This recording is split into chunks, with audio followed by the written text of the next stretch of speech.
अगर आपने trading start करनी है ये तो 3 चीज़ें लाजमी नोट कर लें।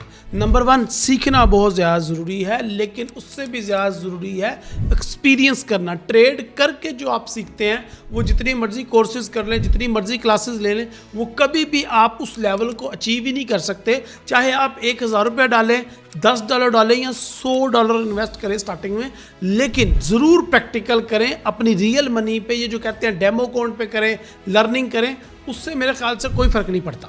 ट्रेड प्रॉफिट के लिए ना करो, एक्सपीरियंस हासिल करने के लिए करो, तो रिस्क कम लो, तो इससे आपकी लर्निंग बेटर रहेगी। नंबर 2 पे इसको टाइम दें। आपने रियल पैसा डाल दिया, थोड़ा रिस्क लेकर ट्रेडिंग करना स्टार्ट कर दिया, लेकिन अब इससे ये उम्मीद ना रखो कि अभी के अभी कामयाबी मिलेगी 1-2 महीने में या 15-20 दिनों में।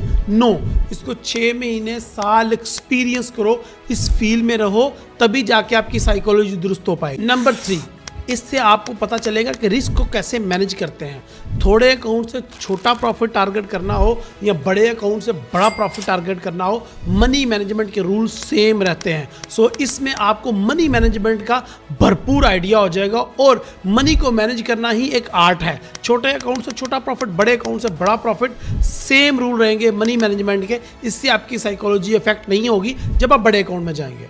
नंबर 4 और लास्ट, कभी भी किसी की बातों में नहीं आना कि फलां स्ट्रेटजी ले लो, फलां इंडिकेटर ले लो, फलां रोबोट ले लो।